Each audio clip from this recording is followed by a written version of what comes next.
whenever I watch Dominic, and I think he's a good player, I still don't see the killer in him. I know he scored a lot of goals. Yeah. I'm not saying that, but I don't go, it's everything for him to score a goal. I think when you go to these elite level clubs, if England lost 5-1 and he scored, in the back of his head he's going, well, at least I did my job. I mean, that was Troy on Solanke. Until Solanke scores in the Tottenham shirt. I think it's always important to get a prolific goal scorer talking about someone else. Go on, was that a swipe? Well, a little bit. Yeah. I mean, Dominic Solanke is a good player and scored 19 goals last year and has rebuilt his career coming back from what would be somewhat... How rich. That is very, very rich coming from Troy Deeney. Like, come on. Solanke is barely in the building. I'm not saying you should not actually appraise and be critical of Solanke, but to be overly critical of the guy. I hate Spurs. I will never like Spurs, but I love football. I can be objective, regardless of the banter, the tribalism. Common sense shouldn't be relegated. Come on, man.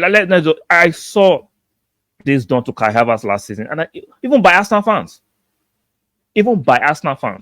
plus opposition fans, especially Chelsea fans, who wanted Kai Havertz to fail at all costs. You cannot.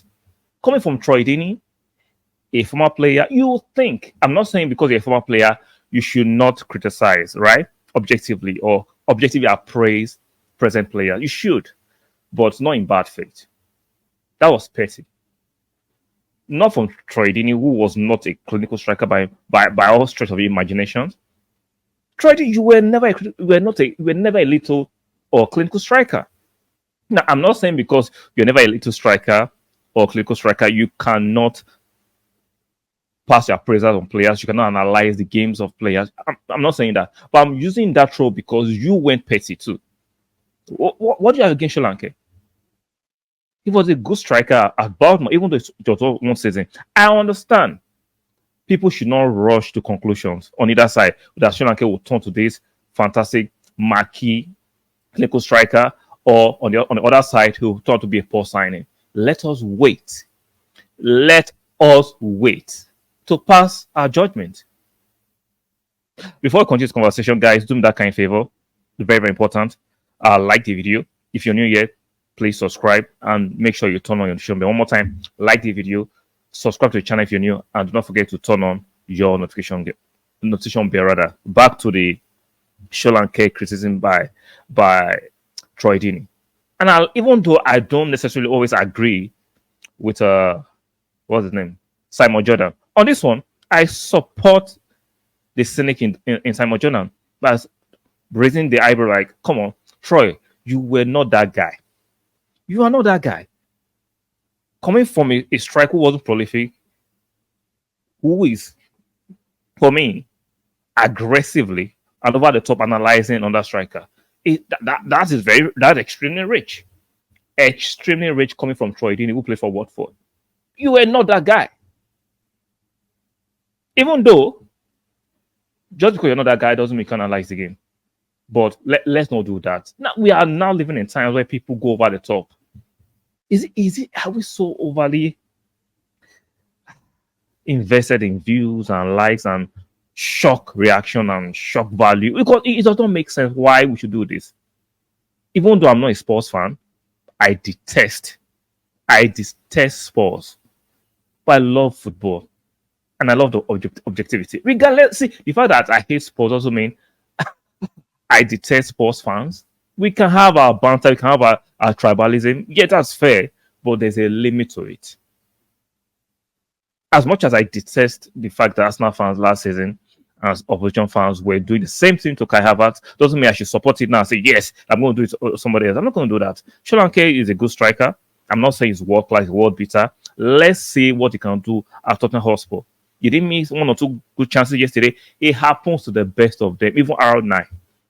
The best striker, arguably the best striker to ever grace the game as a forward, used to miss some chances.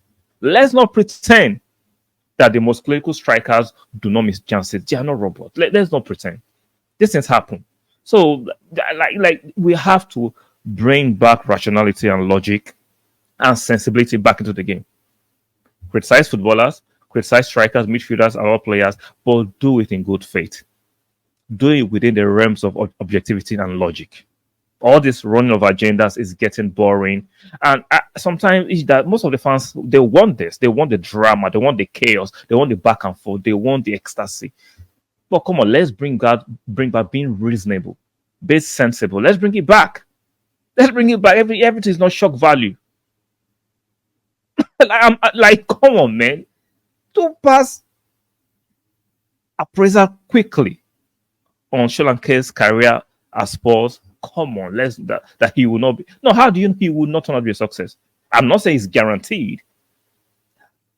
Solanke can actually turn out to be a flop, but right now it's too early to judge that.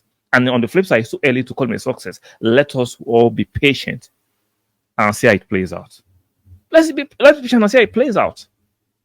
But to be that scathing from Troy Deeney, a player who was not the most prolific, who was not the most lethal, who was not even aesthetically pleasant to watch, you would think will rein it in a little bit and be a little bit more magnanimous. But no, it went a bit like he had an agenda against Solanke. No, I don't stand for that. Even that hate sport, I'm not going to stand for that. I'm not seeking sports supporters to like my channel or like me. No. The truth is the truth. Being objective will always triumph being overly sentimental and overly emotional and running these crazy agendas. I don't run an agenda on my station, or sorry, on my platform. I want objective football. We can discuss. Even though I am pro Arsenal, I still can appreciate good things from other clubs, from Manchester United, from Chelsea, from Spurs, from any other club. I can still appreciate the good things. I'm not overly blind. I don't just see everything that Arsenal does to be fantastic. If Arsenal deserves some criticism, I would do it in a constructive, corrective way, not paint or mask or pander to Arsenal fans or run agendas. I don't do that on my platform. What do you guys think? Especially about that scathing appraiser from Troy Deeney at the beginning of the video regarding Solanke. What do you guys think? Because I just think that is unwarranted. Let's not do that. Everything should not be about cloud chasing or shock value or views and likes. Let's rein it in. Let's be sensible and let's do the right thing. On your way out, like the video, very important. Subscribe if you're new here, and do not forget to turn on the notification bell. Like the video one more time, subscribe if you're new here, and do not forget to turn on your notification bell. And I'll see you guys on the next one. Bye for now.